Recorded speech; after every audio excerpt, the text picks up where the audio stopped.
Ok. Pai, Senhor, meus irmãos, mais uma vez, nós vamos começar uma caminhada difícil. Eu diria que toda vez que a gente vai... É água de coco ou é o nosso filtro que está assim mesmo? Desculpa a piada.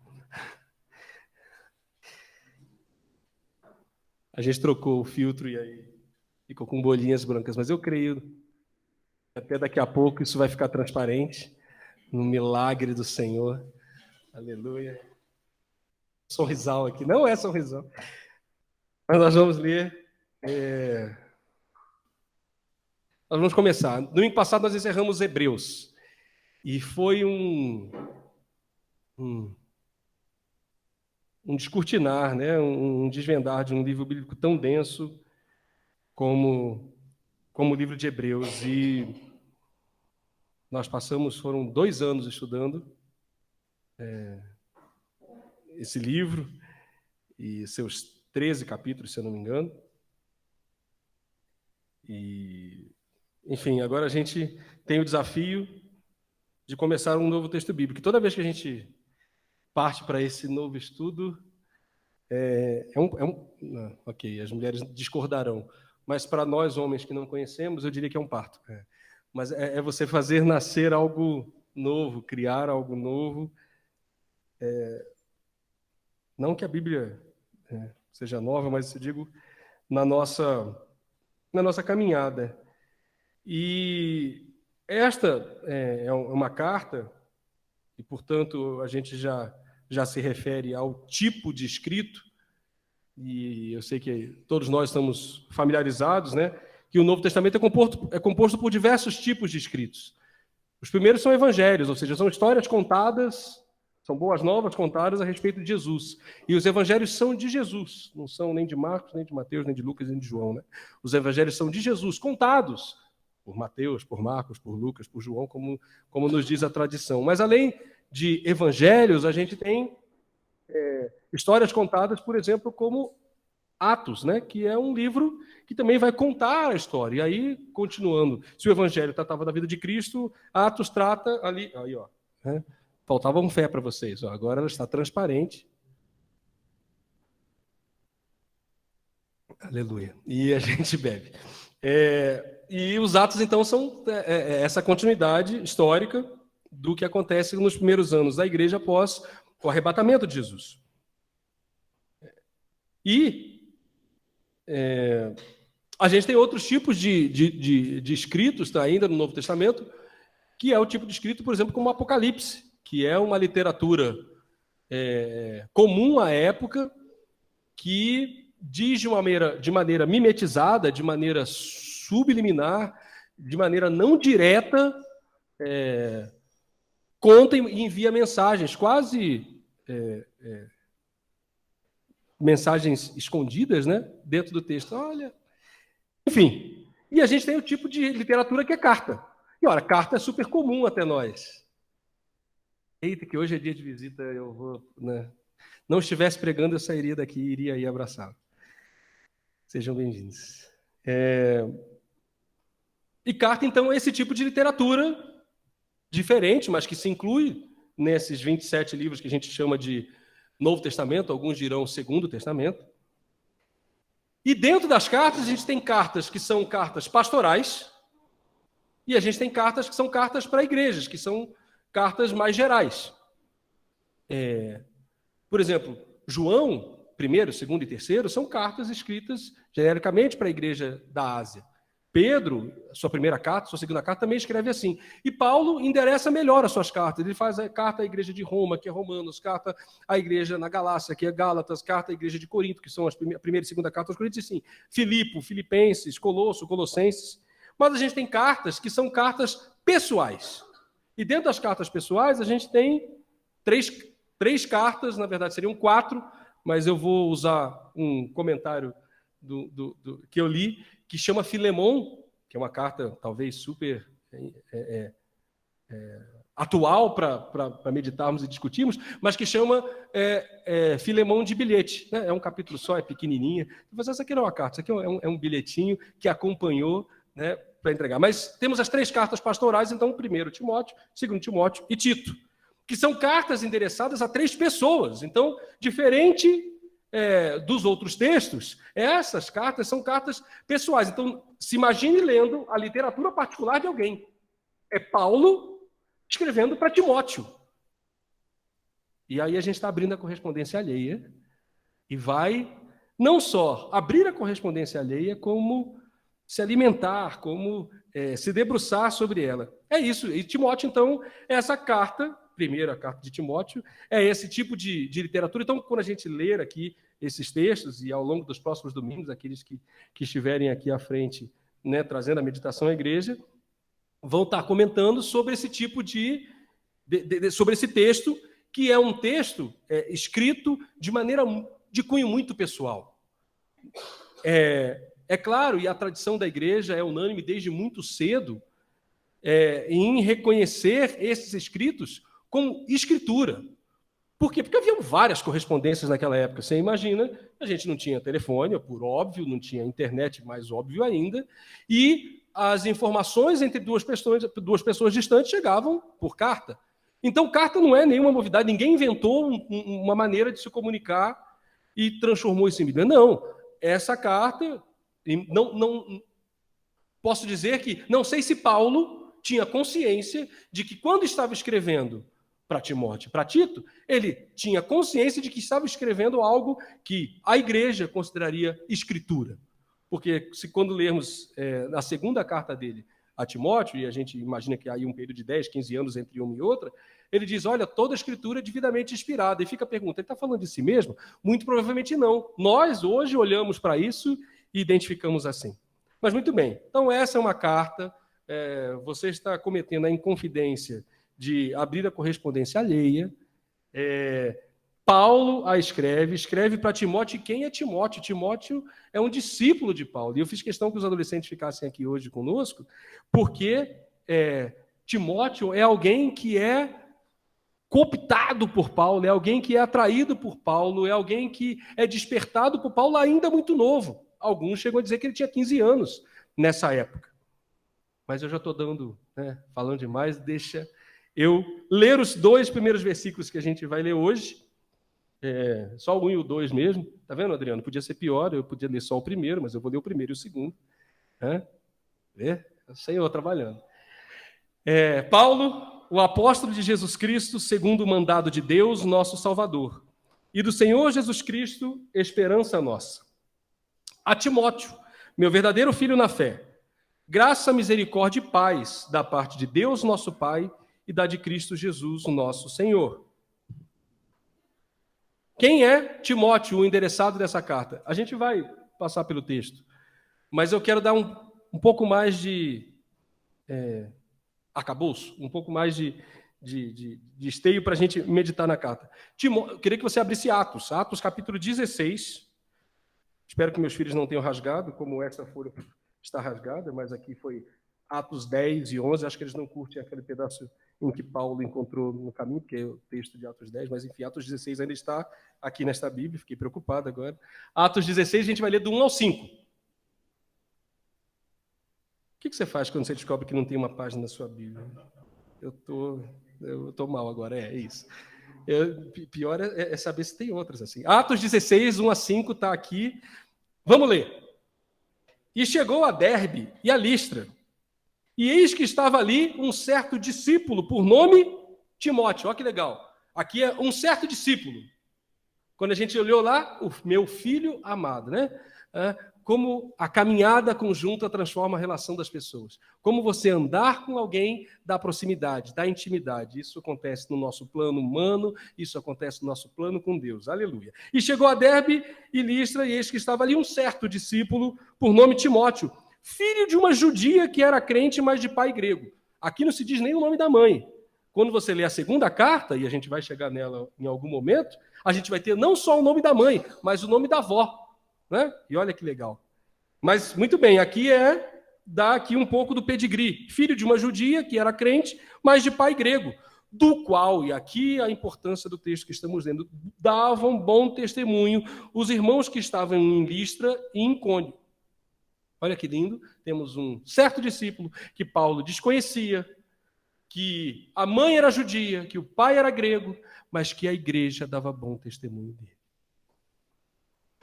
Paulo quis que este fosse com ele, e tomando-o, o circuncidou por causa dos judeus que estavam naqueles lugares, porque todos sabiam que seu pai era grego.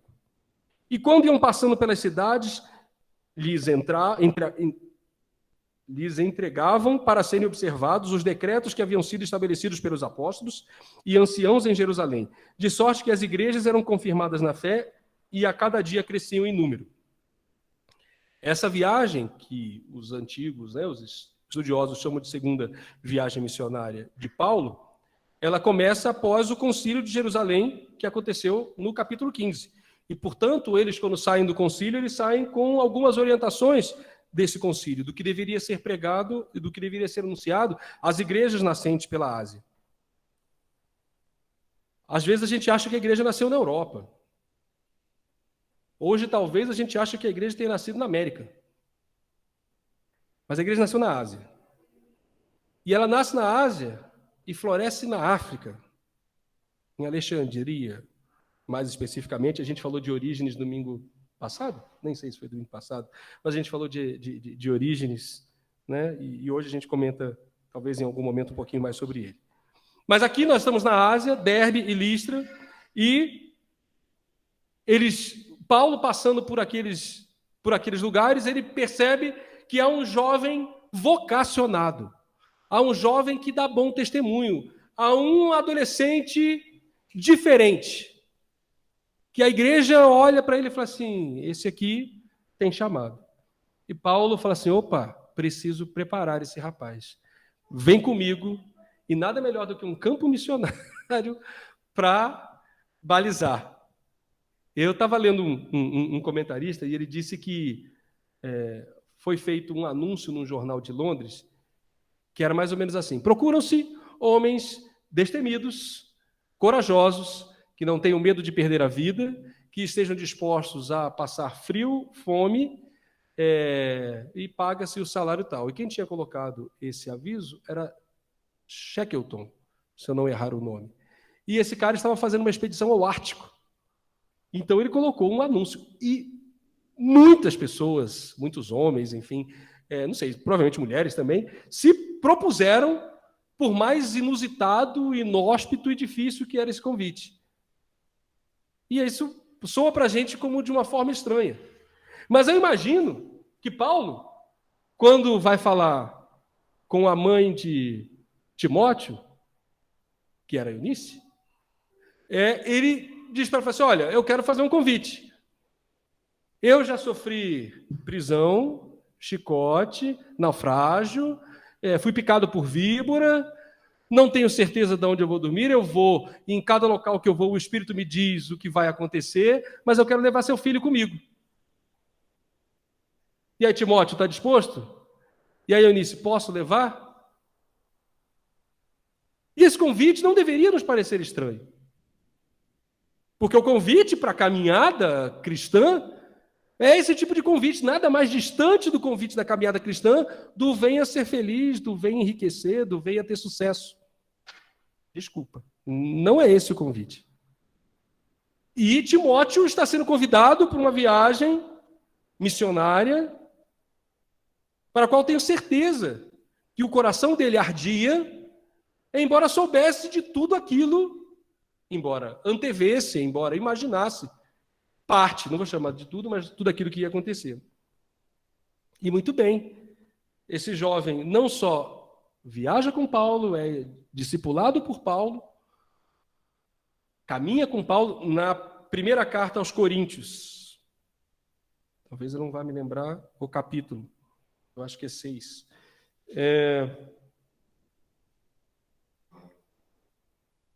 Eu não vou lembrar o capítulo, em que Paulo faz o comentário de que Timóteo está com ele e que Timóteo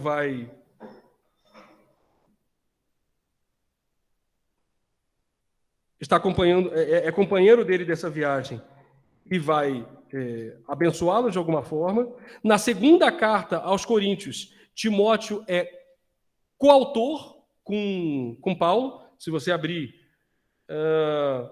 o primeiro capítulo de Coríntios, o primeiro versículo, está escrito assim: Paulo, apóstolo de Jesus Cristo pela vontade de Deus, e o irmão Timóteo, a igreja de Deus em Corinto. E assim, este adolescente, jovem, aprendiz, se torna um jovem pastor de uma comunidade. Não falamos ainda. Alguém sabe qual é o lugar que Timóteo pastoreava? Alguém lembra? Uma igreja chamada Éfeso. E Éfeso foi uma igreja fundada pelo próprio Paulo. Agora, você imagina você suceder o pastor Paulo na direção da igreja. Que desafio. Por isso, tantas vezes na carta, Paulo recomenda: olha, ninguém despreze o dom que há em ti. Não sou eu que estou aí, mas é você. Mas você recebeu o dom por imposição de mãos. Você é chamado para estar aí. E Timóteo é esse jovem discípulo que passa a pastorear uma das comunidades em quem Paulo confia profundamente e é o endereçado dessa carta. Nós já sabemos quem escreveu, não precisamos falar muito de Paulo, imagino que os irmãos estejam muito familiarizados com quem é Paulo, familiarizados agora com Timóteo, com o tipo de literatura que a gente vai ler, e aí eu passo a gente conversar sobre o primeiro e o segundo versículo. E aí a gente vai pontuar algumas diferenças. Lembra, a gente está falando de uma correspondência pessoal, e qual é a aplicação disso na nossa vida prática. Paulo, apóstolo de Jesus Cristo, segundo o mandado de Deus, nosso Salvador, e do Senhor Jesus Cristo, esperança nossa. Paulo, apóstolo de Jesus Cristo. Apóstolo hoje, para a gente, tem um significado de título, né? Como se fosse quase um cargo. Mas o significado, e creio que também a maioria saiba, é de comissionado, é de enviado. Paulo enviado por Jesus Cristo. E é interessante a maneira, eu não detalhei tanto Paulo, né? Se Paulo, quando escreve as cartas de Corinto, escreve a carta aos Gálatas, escreve a carta aos Romanos, ele está ali no labor, talvez na época mais profícua de seu ministério, né, viajando, escrevendo, quando ele escreve as cartas a Timóteo, ele já está chegando perto da velhice. Na segunda carta que ele escreve a Timóteo, que ele cita, né, na verdade que ele escreve, aquele texto que diz: olha, combati o bom combate, guardei a carreira, né, guardei a fé, né, terminei a carreira e guardei a fé. Ou seja, ele tem o sentido de que a vida dele está terminando. Então, estamos diante de alguém que está olha para Timóteo como sucessor, continuador naquilo que ele pregou, naquilo que ele ministrou. Então, se antes, e vamos fazer esse exercício, eu queria que você abrisse a carta de 1 Coríntios, no capítulo 1, no versículo 1, diz assim: Paulo, chamado apóstolo de Jesus Cristo pela vontade de Deus. Não, a gente vai ler todos. A gente vai ler primeiro, vai ler o segundo, todos os primeiro capítulo e primeiro versículo, só para ver as aberturas das cartas. E Gálatas também. Isso. Paulo, chamado apóstolo de Jesus Cristo pela vontade de Deus, e o irmão Sóstenes. Percebam que está entre parênteses, porque não é ele chamando a si mesmo. Paulo, chamado apóstolo de Jesus Cristo pela vontade de Deus. Perceba a diferença quando ele escreve no primeiro capítulo, no primeiro versículo de Timóteo: Paulo, apóstolo de Jesus Cristo, segundo o mandado de Deus. Aqui é como se ele tivesse ainda constrangido diante da igreja pelo chamado. Por quê? Porque ele tinha sido perseguidor da igreja, espancador da igreja. Ele mesmo diz isso na segunda carta a Timóteo. Mas aqui, no fim da vida, ele já superou essa questão. Ele falou assim: não, eu sou chamado por Deus mesmo. Se você pega o primeiro capítulo da segunda carta de Paulo à igreja de Corinto, e o primeiro versículo, de novo, Paulo, apóstolo de Jesus Cristo. Percebam que a maturidade chega pela vontade de Deus, e o irmão Timóteo. Na primeira ele escreve com Sóstenes, na segunda ele está escrevendo com Timóteo. Se nós formos a Gálatas,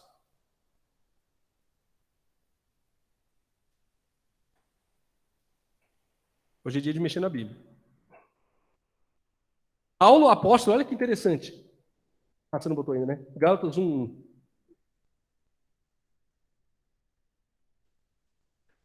Falha minha, tá? Eu devia ter passado os textos para Adriano antes. Só quero deixar claro isso. Paulo, apóstolo, olha agora entre parênteses, não da parte dos homens, nem por homem algum, mas por Jesus Cristo e por Deus Pai que ressuscitou dos mortos.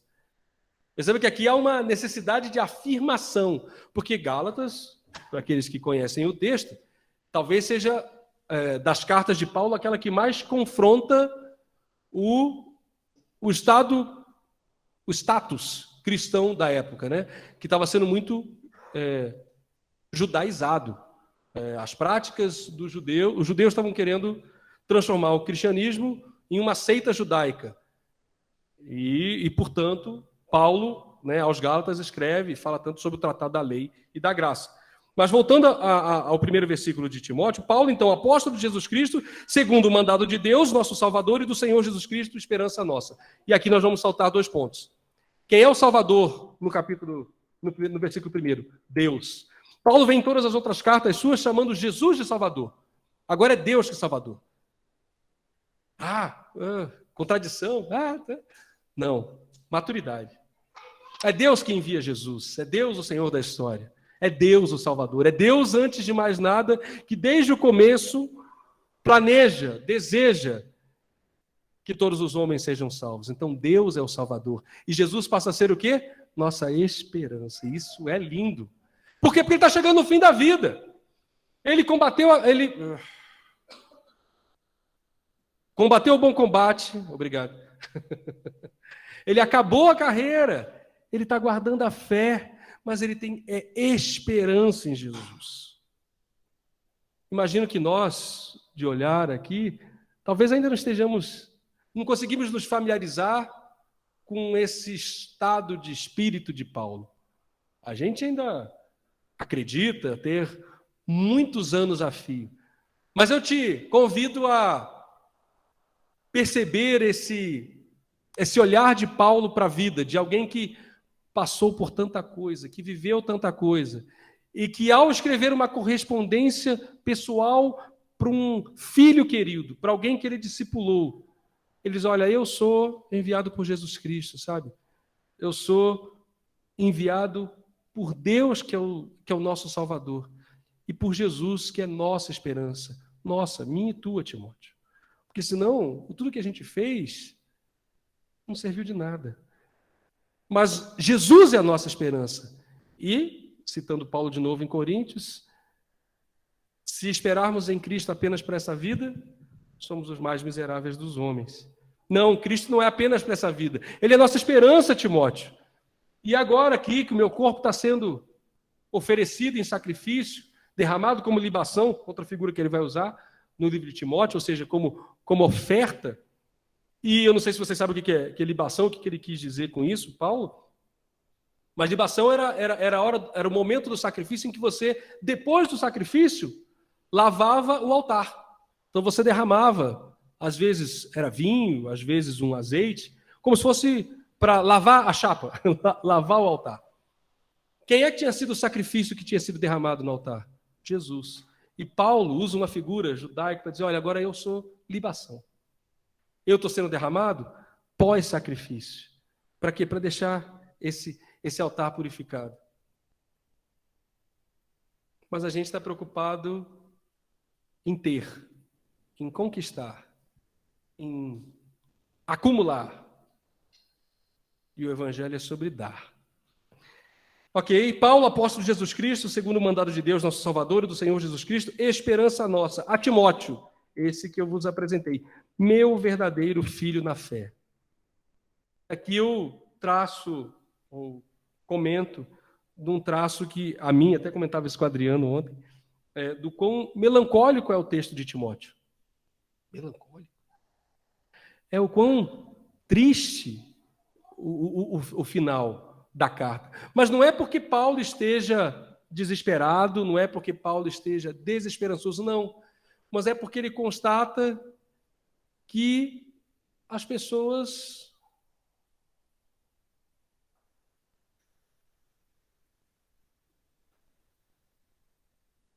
escolhem seguir o presente século. as palavras dele mesmo. Ele fala de Demas especificamente, né? Que é alguém com quem ele contava. Mas ele vai dizer que as pessoas o abandonaram. E as pessoas não estão mais com ele. Que aqueles que ele contava não estão mais lá do lado dele. E que poucos ficaram. Só Lucas está comigo, ele vai dizer. Vem logo. Né? E nessa carta ele diz, vem estar comigo. Eu preciso de você aqui comigo. Mas ele chama de Timóteo de verdadeiro filho na fé. E aqui, um outro ponto. Graça, misericórdia e paz. Qual era a saudação, não sei se vocês, acho que acredito que a maioria saiba, a saudação entre os irmãos nos primeiros séculos? Alguém sabe? Como é que eles se saudavam? Ninguém? Nós vamos ler, então, vários textos para perceber isso. Volta lá para 1 Coríntios, pode abrir. 1 Coríntios 1:1, 2 Coríntios 1:1, Gálatas 1:1. E a gente vê como é que Paulo sempre saudou, e os irmãos usavam isso. Graça e paz. Graça e paz. Lorena, eu quero te ouvir. Pode falar. Olha só. 1 e 2, né? 1 Coríntios 1. A gente já leu. O 2 agora, perdão. A igreja de Deus que está em Corinto, aos santificados em Cristo Jesus, chamados santos, com todos os que em todo lugar invocam o nome do Senhor Jesus Cristo, Senhor deles e nosso. Versículo 3. Graça e paz. Esse foi a primeira carta que ele escreveu aos Coríntios. Vamos ver a segunda carta que ele escreve à igreja que está em Corinto? Vamos ver quem é mais rápido. Eu, Adriano. Olha a Bíblia agora, Adriano. Cheguei. Versículo 2. Graça a vós e paz da parte do nosso Deus. Percebam a dicotomia. Graça e paz. 1 Coríntios, 2 Coríntios. Vamos para Gálatas? Vamos. E aí eu vou soltar o que a gente quer dizer. Versículo 3. Gálatas 1:3. Graça e paz da parte de Deus Pai e da nosso Senhor. Estamos na introdução. Por que eu estou fazendo essas comparações? Para mostrar que esta carta pessoal não é uma carta para a igreja. Ela tem características diferentes. Por quê? Primeiro, porque não é genérica, não é ao público, não é à igreja. É uma carta pessoal ao filho na fé, talvez, o discípulo mais próximo, mais querido, enfim, mais querido não posso dizer, mas mais próximo dele, a quem ele chama de meu filho amado. Posso dizer mais querido, sim. Ele fala meu filho amado, então eu vou dizer mais querido. E aí, olha o que ele diz aqui, no versículo 2. A Timóteo, meu verdadeiro filho na fé, graça e paz. Graça, o 1:2 de 1 Timóteo. Graça, misericórdia e paz. Isso me saltou aos olhos. Eu falei, olha, ele chegou um momento da vida em que ele entendeu que graça e paz talvez não estejam sendo suficientes para manter essa igreja unida ou de pé. Como falta misericórdia para nós nos nossos dias. Como nós somos rápidos ao condenarmos. Como é fácil cancelar alguém. Um clique, né? E a gente cancela. Não, esse eu não ouço mais. Esse eu não quero saber. Esse não tem mais nada para me dizer. Essa caiu da graça. Mas Paulo, diante da sua maturidade pastoral, finalizando a sua vida, ele olha e fala assim, Timóteo, a você, meu filho amado, a quem eu desejo e vou instruir muitas coisas nos próximos capítulos e versículos, a quem eu vou sugerir, recomendar, te desejo misericórdia. Sem misericórdia, a igreja não permanece coesa. Porque o que é graça? Todos nós sabemos o que é graça. É o favor imerecido. É receber algo que a gente não deveria. É um presente. E o que é misericórdia? A gente confunde os termos, né? Mas o que é misericórdia? É não receber o que a gente merecia. Alguém te traiu? O que ele merece? Traição de volta. Alguém te bateu? O que ele merece? Pancada de volta. Alguém te ofendeu? O que ele merece? Ofensa de volta. E o que é a misericórdia? É não fazer assim. É não tratar aos outros como eles merecem. Ah, ele merecia. Mas você não só tem graça, como você tem misericórdia. O significado de misericórdia, ou melhor, a etimologia da palavra misericórdia é misericórdia. Miser de miséria, córdia de coração. É colocar o seu coração na miséria do outro, entender o que o outro doeu, fez, sofreu, e não retribuir. Graça e paz para Corinto, na primeira carta, na segunda, para Gálatas, para outras que podíamos ler. Timóteo, graça, paz e misericórdia. Não sei se vocês conseguem perceber o quanto a nossa comunidade, nossa espiritualidade, nossa expressão de fé do século XXI carece de misericórdia. Quanto tempo alguns dos nossos mestres, dos nossos líderes, têm passado para não exercer misericórdia com o outro? Antes, para julgar o outro, para apontar as falhas. O que Paulo tem a dizer para esses? Graça, misericórdia e paz. Graça para você, de bom grado, receber o que você não merece. Misericórdia para que você trate os outros não como eles merecem. E paz para você poder habitar e viver em comunhão. É isso que Paulo deseja para esse discípulo, para esse verdadeiro filho na fé. E ele deseja isso tudo da parte de Cristo Jesus, que é a esperança e que é o nosso Senhor. Pronto. A teologia de Paulo, não é a cristologia, mas as bases daquilo que ele vai escrever estão postas. Ele, o apóstolo enviado por Deus, chamado pelo Deus Salvador, cuja esperança está em Cristo, deseja, ou escreve essa carta, ao filho querido dele, a Timóteo, desejando graça, misericórdia e paz. Nós estamos nesse domingo que antecede a terça de carnaval. E nessa pouca misericórdia, que não é novidade na igreja, nem um pouco, e que ao longo de 2000 anos essa semente vem sendo plantada, germinada, colhida, replantada, novamente semeada, causou divisões, dissensões.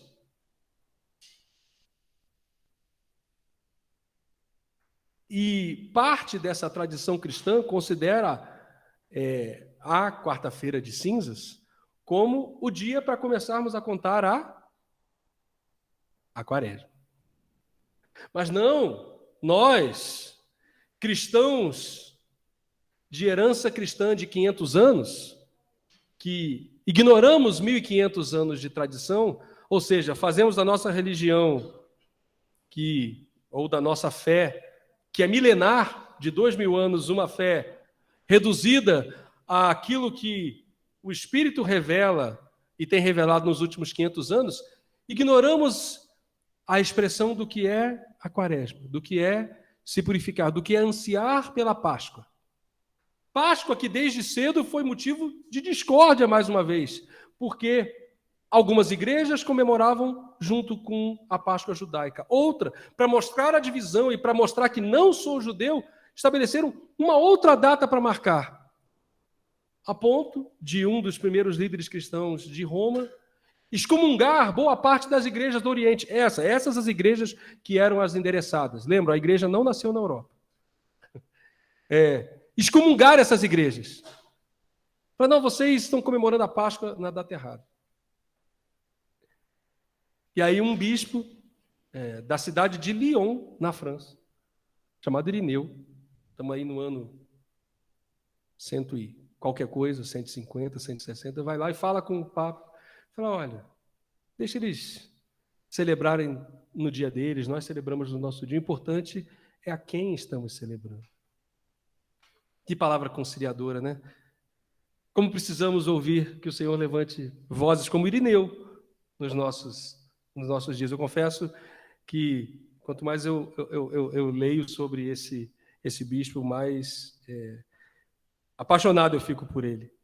Ele é alguém que tinha nascido na Ásia, que convive em Roma, mas é deslocado para assumir essa igreja em Lyon. E aí, talvez, por ter tido a vivência dos 3 lugares, ele consegue ter esse olhar conciliador. Coisa que nós, sectários, arroubados da nossa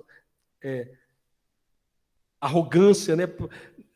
Amarrados na nossa arrogância, não, a verdade é essa. Mas por que eu estou citando a questão da Páscoa? Porque a gente começa com a e a gente fala, não, esse povo aí que tem 2.000 anos de história, não sabe o que é. Não, quaresma está errado, a gente não precisa fazer quaresma. Ah, tá, você não vai fazer quaresma, você vai fazer o quê? Você não vai fazer a quaresma, você vai fazer o quê? Não vai fazer nada. Que é o que a gente faz, a gente não faz nada. A gente não separa os 40 dias, a gente não separa dia nenhum. E eu sei que o Gustavo já está rindo, olhando para mim, porque ele já sabe onde eu vou chegar. E é lá mesmo. E aí a gente vai ter os outros que vão dizer, não, você devia estar guardando o sábado, e você não guarda o sábado. E ele fala, não, na minha liberdade, na minha espiritualidade, eu não guardo o sábado. Aí você guarda o quê? E aí é legal, né? E aí a gente fala assim, não, mas aí pode ser pior, quer ver? Porque aí veio um pessoal e disse que não eram a tradição de 2.000 anos. Não, não é a tradição dos 500 anos, porque agora nós temos a experiência com o Espírito Santo e agora a igreja tem 100 anos. Porque a igreja começa no Pentecoste, não no Pentecoste de 2.000 anos atrás, mas no Pentecoste nosso, na Rua Azusa. E a partir de lá, toda a interpretação e toda a multiplicação e toda a fé.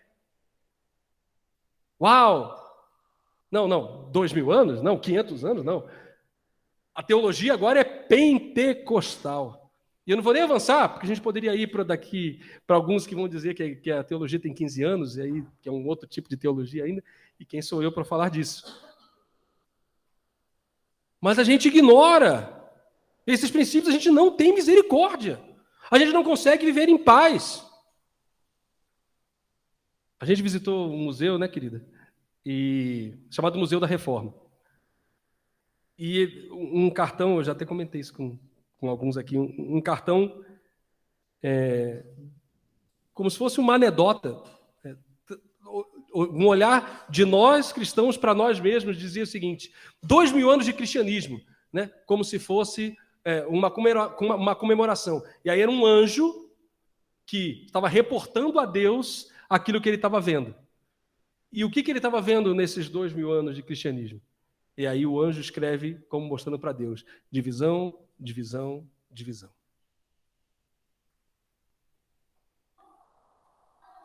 Eu sei que a igreja tem um Senhor e tem um pastor. E que nós somos, sim, resultado do sangue desses que vieram antes de nós e morreram. Ao longo dos 2.000 anos. Que não devemos ou não podemos desprezar uma tradição de 2.000 anos, uma tradição de 500 anos, uma tradição de 100 anos.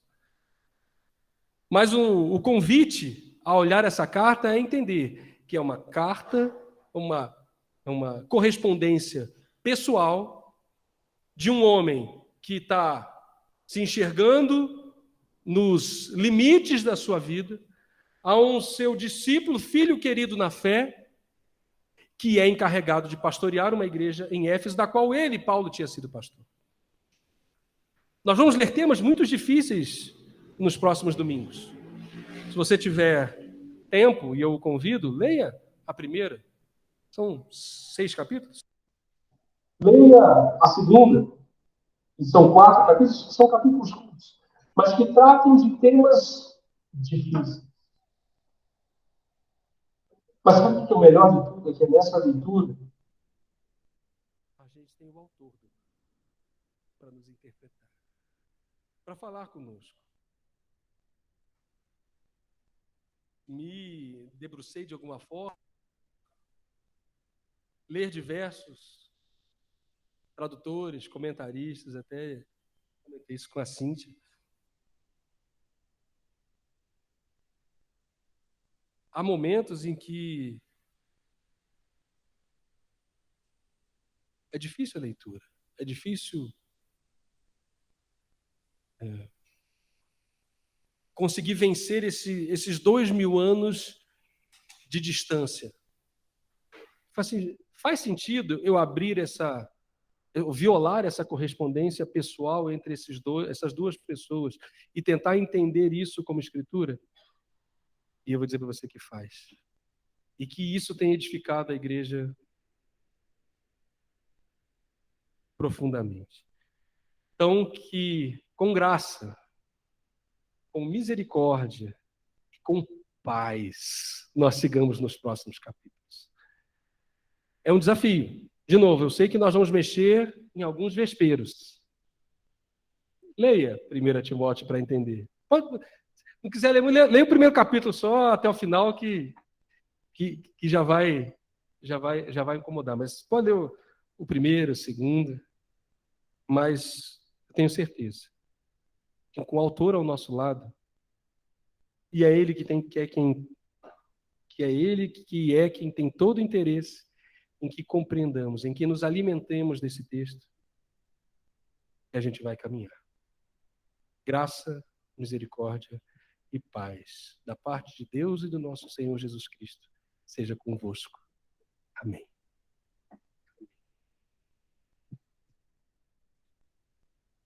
Eu vou orar e aí você canta. Senhor, obrigado. Obrigado pelo desafio que o Senhor coloca nas nossas mãos. De mais de 2000 anos depois, nos reunirmos como tua comunidade, como teu corpo, como tua igreja, e abrirmos os nossos corações e mentes ao que a tua palavra diz. Tira toda a barreira externa e interna. Todo preconceito formado por nossas convicções, pseudo-saberes, falsas convicções.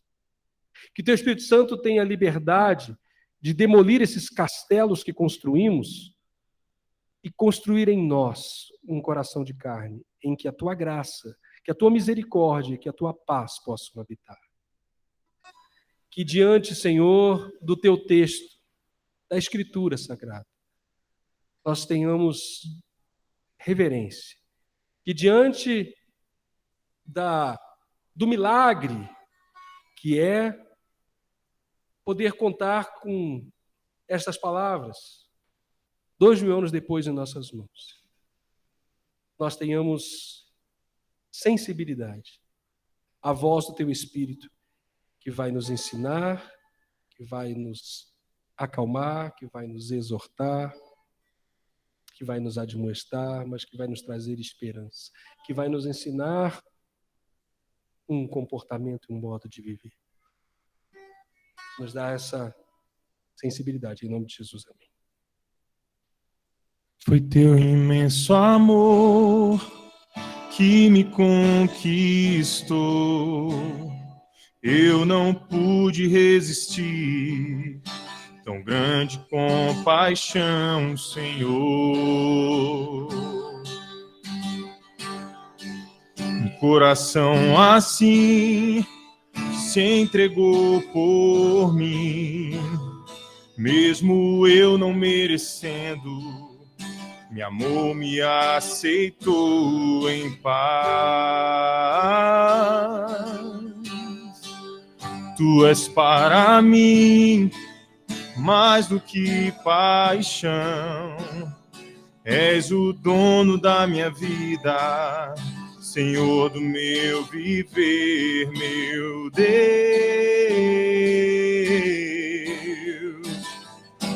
É graça, Senhor,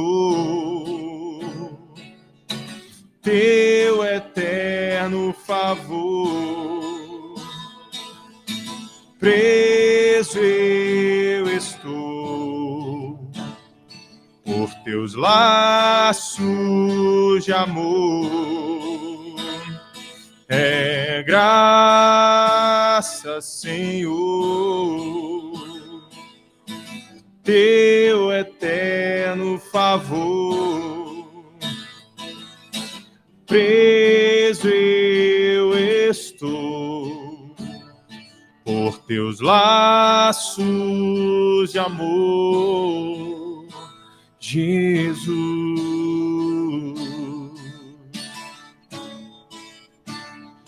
Jesus,